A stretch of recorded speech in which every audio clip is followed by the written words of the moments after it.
नमस्कार, मैं हूं शशांक। आप देख रहे हैं आरटी न्यूज। आरटी न्यूज में आप सभी का स्वागत है। आपका नाम? फायजा खान। क्या मामला है पूरा?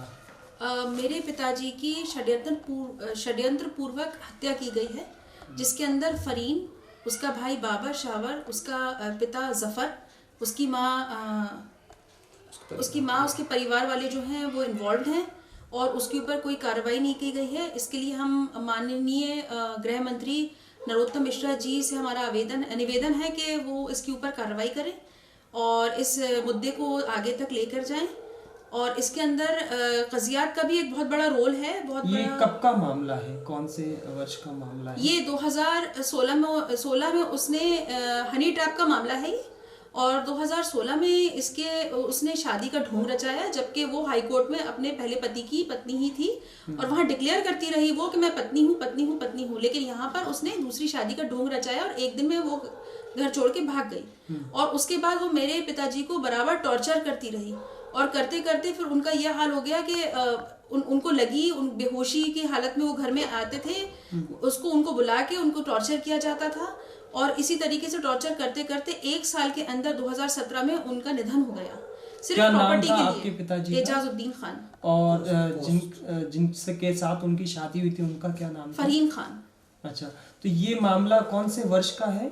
ये 2017 में उनका निधन हुआ है और 28 साल की फरीन ने एक 68 इयर्स के आदमी से शादी करी, सिर्फ उसकी प्रॉपर्टी के पीछे हनी ट्रैप के उसमें, और शादी का ढोंग रचाया, शादी भी नहीं करी और एक दिन के बाद वो भाग गई।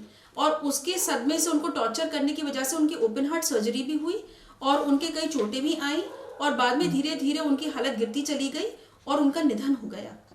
आप कज़ियात के ऊपर भी आरोप लगा रहे हैं, मसाजिद कमेटी के ऊपर क्या आरोप है? देखिए, मसाजिद कमेटी जो है, हमने उससे कई सवाल करे शादी को लेके, क्योंकि जब इसकी शादी ही जिया से टूटी नहीं तो इससे शादी दूसरी कैसे हो गई।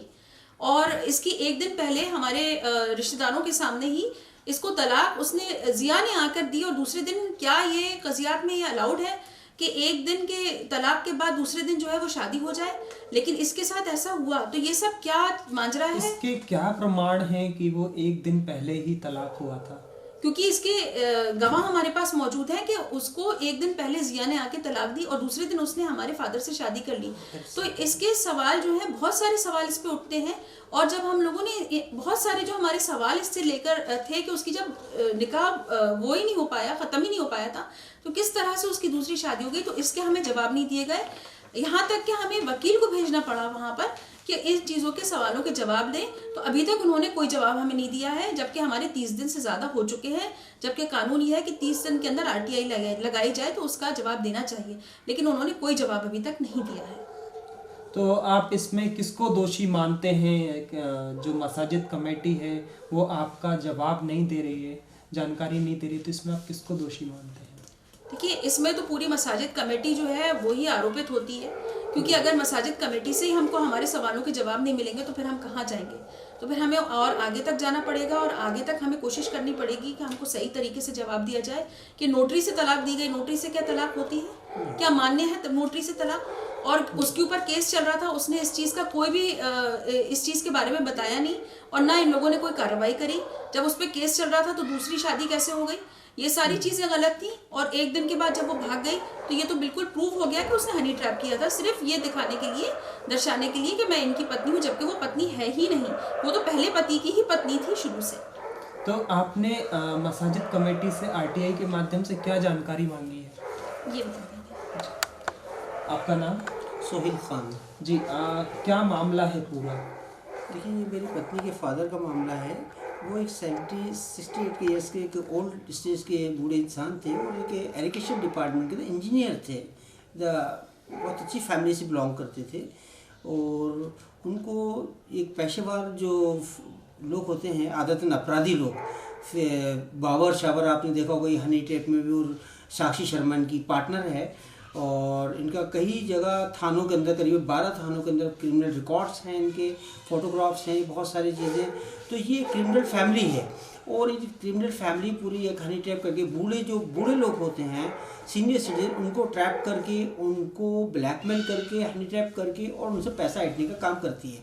तो मेरे फादर जो थे, इनके फादर, मेरी वाइफ के फादर जो थे, उनको पूरा उन्होंने रैकिंग करी, उनको देखा और उनको देखने के बाद साहब उनके फोटोग्राफ्स लिए, उनको ब्लैकमेल करा और ब्लैकमेल करके क्योंकि पैसा हटा और पैसा हटने के बाद उनकी पत्नी होने का नाम चढ़ाने के लिए उसने मस्जिद कमेटी का सपोर्ट दिया, क्योंकि मस्जिद कमेटी के अंदर ये है कि भाई उनको पैसा लेने से मतलब आप रेशन करिए, जैसा पेपर चाहिए आप ले लीजिए आप।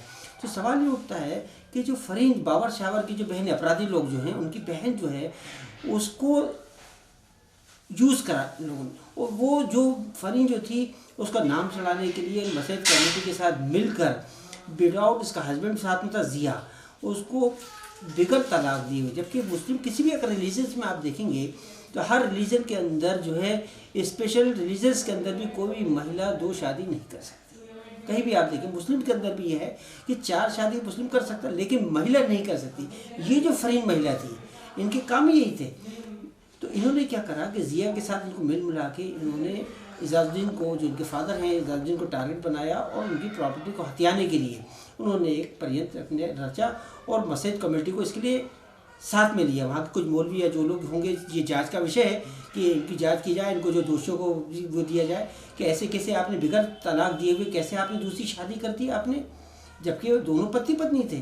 तो मेरी पत्नी काफ़ी दिन तक मस्जिद कमेटी के चक्कर लगाती रही RTI लगाने के लिए, और कहीं भी मस्जिद कमेटी में RTI का कहीं बोर्ड नहीं लगा हुआ है, कहीं कुछ नहीं लगा, बेचारे चक्कर लगाते रहे हम दोनों हस्बैंड वाइफ। और उसके बाद वकील के माध्यम से हमने RTI लगाई 15 जनवरी के दिन RTI हम लोग ने लगाई, उसकी रिसीविंग हमारे पास रखी हुई है।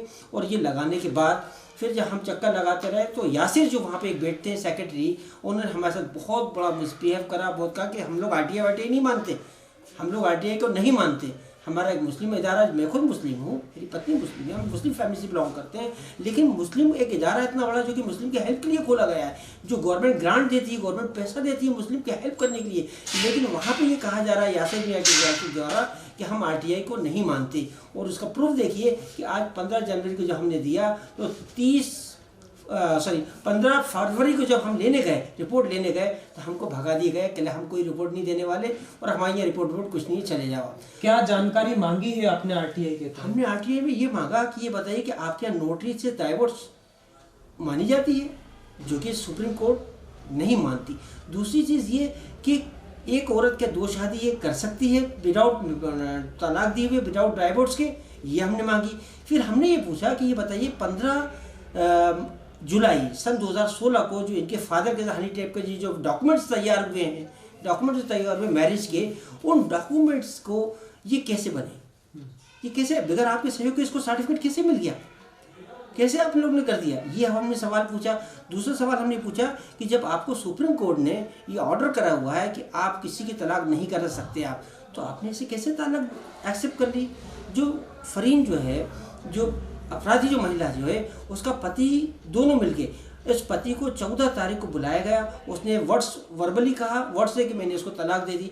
मुस्लिम का और एक वो है कि कोई भी महिला अगर किसी को उसकी डाइवोर्स होती है तो 4 महीने तक वो इद्दत में रहती है।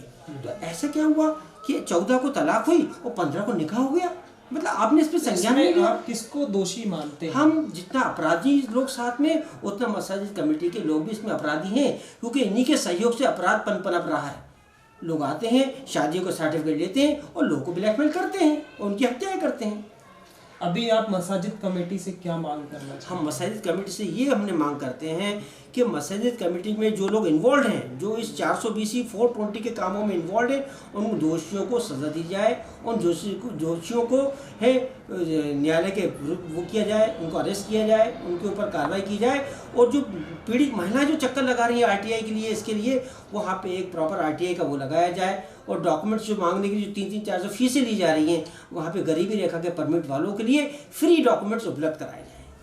जनाब, मीडिया आपका परिचय जानना चाहती है। मैं यासिर अरफात, प्रभारी सचिव मसाजिद कमेटी भोपाल, अधीक्षक का पद भी है मेरा। जनाब, आपके यहाँ एक फायजा नाम से एक फरियादी आए थे जिन्होंने सूचना के अधिकार के अंतर्गत दस्तावेजों की मांग की गई थी, जिनका आरोप है कि उनको कमेटी के द्वारा दस्तावेज देने से मना कर दिया गया है। तो इस विषय में आप क्या कहेंगे? नहीं, ऐसा नहीं है। हमारे यहाँ फायजा नाम का आवेदन आया है और उन्होंने जो पता मेंशन किया था D65 कोहे फिजा भोपाल, उसमें उनकी जानकारी के लिए हमने पत्र प्रेषित कर दिया था दिनांक 12 तारीख को। अब उसके बाद उनको जो शुल्क जमा करके जानकारी देना थी, दस्तावेज़ देना थे, वो दे दिए जाएंगे, लेकिन शायद वो अब पता चला है कि वो उस पते पर निवास नहीं करती हैं, तो वो आकर अपनी जानकारी प्राप्त कर सकती हैं, कोई इसमें इशू नहीं, तो नियम है जी। फायजा जी के द्वारा एक आरोप और लगाया जा रहा है कि उनके पिता की शादी फरहीन नाम की किसी महिला से हुई थी और फरहीन पहले से ही शादीशुदा है, तो इसमें क्या कार्रवाई हो सकती है अगर वो पहले से देखिए, अगर किसी भी व्यक्ति द्वारा कोई फर्जी दस्तावेज प्रस्तुत किए गए हैं तो वो उसका रिस्पॉन्सिबल है। उसके लिए अगर हमारी जानकारी में, जांच में ये पाया जाता है कि उक्त व्यक्ति द्वारा गलत दस्तावेज प्रस्तुत किए गए, तो हम उसके लिए कंप्लेंट करेंगे और उसकी शिकायत की जाएगी, और जो विभाग है, पुलिस विभाग, संबंधित विभाग जो है, उसके अगेंस्ट में कार्रवाई करेगा जब हम लिखकर उसको भेजेंगे। अभी हमारे संज्ञान में ये मामला आया है, इसमें हम जांच करके इसकी रिपोर्ट शीघ्र भेजेंगे। एक आखिरी सवाल मेरा आपसे ये है कि निकाह से संबंधित नियम क्या है महिलाओं के लिए भी और पुरुषों के लिए भी, थोड़ा सा वो बताइए। मतलब इसमें निकाह से संबंधित क्या नियम पूछना चाहते हैं? मैं पूछना चाहता हूँ कि अगर कोई तलाकशुदा महिला शादी करना चाहे, अगर वो तलाकशुदा नहीं, देखिए, तलाकशुदा महिला अगर शादी करना चाहती है तो वो अपना तलाकनामा जिस किसी भी जैसे हुआ है एफिडेविट वगैरह काजी साहब को प्रस्तुत करती है, फिर उसके बयान दर्ज किए जाते हैं। उसके पश्चात जो निकाह खां होते हैं संबंधित हल्के के, वो वहाँ जाकर विटनेसेस की मौजूदगी में निकाह पढ़ाते हैं, निकाह के बारे में पूछताछ करते हैं। अब जहाँ भी निकाह हो, जैसे कभी शादी हॉल्स में होता है, कभी मसाजिद में होता है, जहाँ भी निकाह होता है उस हिसाब से यानी निकाह की कार्रवाई की जाती है। यही सेम नियम पुरुषों पे भी लागू होता है क्या? बिल्कुल, सभी के दस्तावेज लिए जाते हैं, उसमें उनका आधार कार्ड, पहचान पत्र और विटनेसेस वगैरह, फादर मदर की आइडेंटिटीज ली जाती हैं, उसके हिसाब से कार्रवाई करते हैं। पुरुष भी तलाकशुदा होने के बाद ही शादी कर सकते हैं क्या?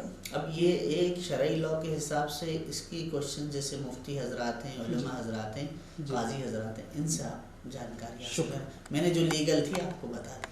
आपका बहुत बहुत शुक्रिया। आज के लिए इतना ही, हम मिलेंगे अगली बार फिर। जय हिंद, जय भारत।